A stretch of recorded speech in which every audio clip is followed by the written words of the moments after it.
Eh bien, nous allons pouvoir passer à la présentation des enjeux de mobilité du territoire en milieu rural par Monsieur Bellet.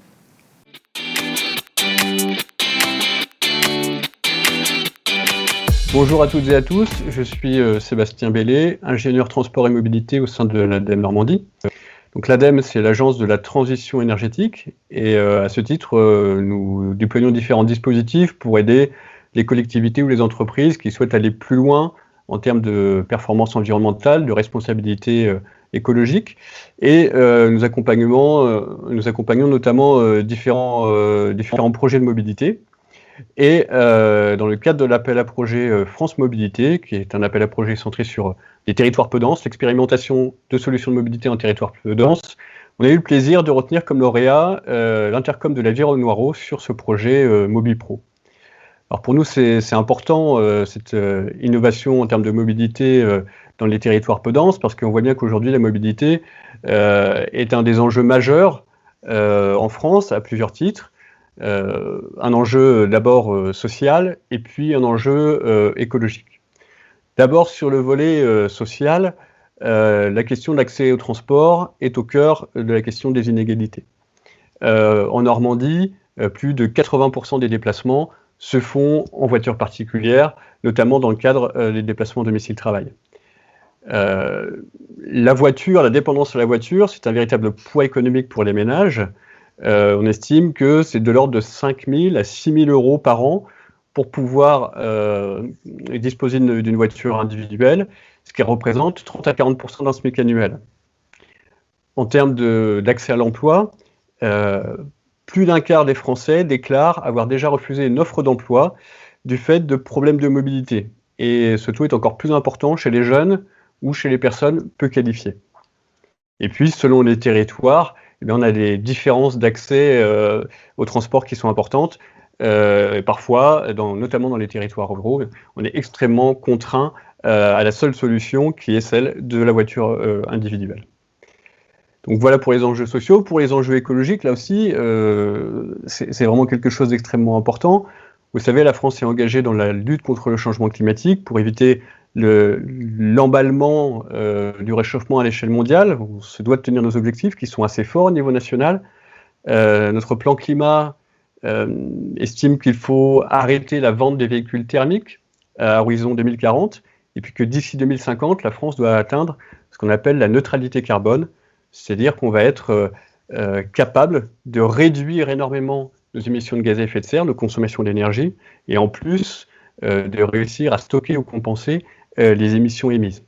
Alors dans le secteur du transport et de la mobilité, c'est particulièrement prégnant parce que le secteur du transport, c'est 30% des émissions de gaz à effet de serre au niveau national.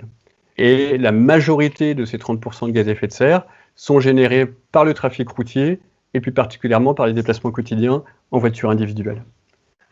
D'autre part, le secteur des transports est dépendant à plus de 90% des énergies fossiles, principalement le pétrole. Et on sait qu'on a une pression très très importante et de plus en plus importante sur la ressource pétrolière. Enfin, le secteur des transports est responsable de la plupart des émissions de polluants de proximité qui viennent dégrader la qualité de l'air, qui sont responsables d'impacts assez importants sur la santé. Donc pour toutes ces raisons, on voit qu'il est aujourd'hui primordial de se poser la question du transport, de la mobilité, notamment dans les zones où on est très contraint, très dépendant à la voiture individuelle, avec ce double objectif de réduire les inégalités en développant des modes de transport qui soient plus variés, qui soient plus accessibles aussi, pour permettre notamment aux entreprises d'étendre leurs possibilités de recrutement, de faciliter l'accès des salariés, et puis par rapport aux enjeux écologiques. Donc cette démarche, elle nous semble vraiment importante et positive, parce qu'elle va vous permettre de répondre, on l'espère, à deux grands objectifs stratégiques, en plus de ceux que je viens de dire. C'est que prendre conscience pour vous des coûts cachés, des coûts invisibles de la mobilité, parce que j'ai parlé du coût social et environnemental général, mais pour une entreprise, c'est le coût du stationnement, c'est le temps perdu dans les déplacements, c'est le stress des salariés, c'est l'accidentologie sur les routes, c'est le coût écologique, évidemment, on en a parlé. Et puis, évidemment, deuxième enjeu stratégique, répondre aux besoins de mobilité de vos salariés, mais aussi des visiteurs, de vos fournisseurs, l'accessibilité globale du territoire et des entreprises, tout ça en satisfaisant aux enjeux sociétaux, aux enjeux économiques et aux enjeux environnementaux. Donc je vous souhaite bonne réussite, bon courage dans ce projet MobiPro, et je laisse les prochains intervenants poursuivre sur cette voie. Merci beaucoup, Monsieur Bellé. Je réalise que je prononçais mal votre nom de famille. J'en suis désolée. Donc, vous êtes avec nous ce soir. Je crois que ces messieurs ont quelques questions à vous poser. Donc, je vous laisse la parole, Monsieur Duquesne, pour commencer. Bonsoir, Monsieur Bellé. Comment on peut impulser un changement de comportement dans le mode de déplacement utilisé par ces salariés, parce que c'est souvent très ancré, ils ont beaucoup d'habitudes, les petites habitudes sont parfois instaurées depuis longtemps. Et comment on peut faire ça en plus sans s'immiscer dans leur vie privée ?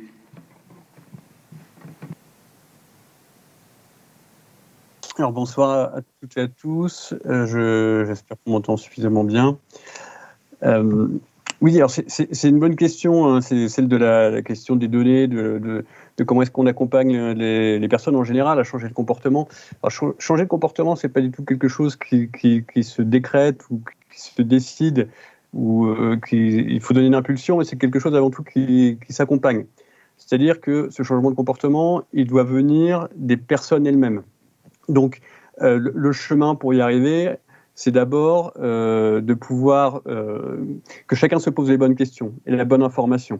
C'est-à-dire quel est mon impact en termes de transport, combien ça me coûte, on a vu l'impact économique très très important, qu'est-ce que ça pourrait m'apporter, qu'est-ce que ça pourrait me donner de faire autrement. Et après, donner les clés à chacun pour qu'il interroge ses habitudes de déplacement, comment je m'organise dans la journée, qu'est-ce que j'ai comme mode de transport à ma disposition, et que la personne trouve elle-même ses solutions, notamment pour le déplacement domicile-travail. Alors, trouver soi-même ses solutions, évidemment, quand on est contraint, qu'il n'y a qu'un seul choix, c'est la voiture, c'est pas facile. Mais après, l'entreprise peut apporter, à travers différents dispositifs, d'autres alternatives, peut inciter, etc.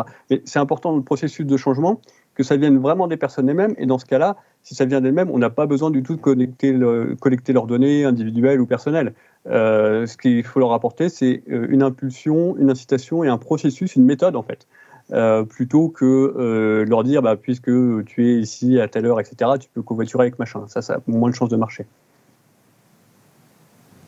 Merci pour cette réponse.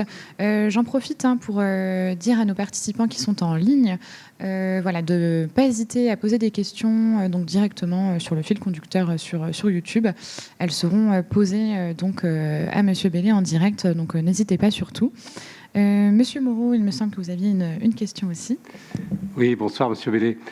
Cette réflexion que vous avez au niveau de la mobilité en entreprise, est-ce que c'est une réflexion franco-française, on ne va pas dire normande, mais franco-française, ou est-ce qu'elle s'inscrit dans une démarche européenne, et je pense plus particulièrement à tous les pays d'Europe du Nord qui ont une réflexion de mobilité intéressante au niveau de la neutralité carbone. Donc est-ce que vous pouvez nous en dire un peu plus ? Oui, c'est des démarches qui existent dans beaucoup d'autres pays. Et on voit que même dans les pays où il y a des pouvoirs publics qui ont pris un peu d'avance par rapport à la démarche française sur justement tous les modes de transport alternatifs, toutes ces réflexions autour de la mobilité, même dans ces pays-là où il y a une offre publique qui est parfois un peu plus fournie, il y a quand même une volonté des entreprises qui est très très forte de se pencher sur ces questions de mobilité, parce que déjà, ça peut leur apporter un avantage concurrentiel par rapport à d'autres entreprises, dire il y a une offre qui est sur le territoire, mais moi je vais plus loin, dans l'accompagnement. Et puis c'est aussi une bataille entre guillemets en termes d'image, de plus-value sociale, de dire nous on est engagés, on a une fibre là-dessus sur la sécurité des déplacements de domicile-travail, sur notre engagement écologique. On va plus loin et ça se manifeste par un plan d'action. Donc il y a ces démarches qui sont présentes en Belgique et puis dans les pays d'Europe du Nord, vous l'avez dit, au Danemark, il y a pas mal de démarches exemplaires, mais en Autriche, en Allemagne aussi. Enfin, il y a pas mal de choses chez nos voisins européens. Merci. Vous avez quelque chose à rajouter, Monsieur Duquesne ? Oui, vous avez parlé du fait d'avoir que les entreprises devaient être assez motrices et nous, on a un petit parking et évidemment, depuis longtemps, on a essayé de mettre en place des choses pour essayer notamment d'encourager le covoiturage. Donc ça, c'était déjà depuis un moment, mais est-ce que vous pourriez nous dire quelles sont les actions les plus fréquemment mises en place par les entreprises pour agir sur la mobilité domicile-travail de leurs salariés? En plus de tout ça, est-ce qu'il y a des choses peut-être un peu plus originales auxquelles évidemment on ne pense pas tout de suite?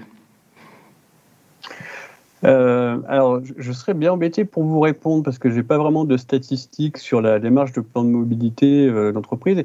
Et puis, les plans de mobilité en France, il n'y en a pas tant que ça et ils ne sont pas tellement suivis non plus. Enfin, il y avait une obligation réglementaire, mais qui ne s'est pas tellement concrétisée encore jusque-là. Donc, on a des expérimentations, mais ce serait difficile de vraiment généraliser. Je dirais qu'il n'y a pas de solution type miracle ou facilement généralisable. Il va forcément y avoir des choses qui sont adapté à votre entreprise, adapté à votre fonctionnement, adapté à votre contexte, adapté aux personnes qui se déplacent tous les jours. Donc, c'est à chaque fois l'idée de faire du sur-mesure et puis de faire ensemble, parce que le faire ensemble, c'est ça qui va provoquer l'adhésion au projet. Donc, c'est pas que je veuille botter en touche, mais j'ai pas forcément l'information. Et même si je l'avais, je ne sais pas si ce serait très significatif par rapport à votre besoin à vous. Voilà.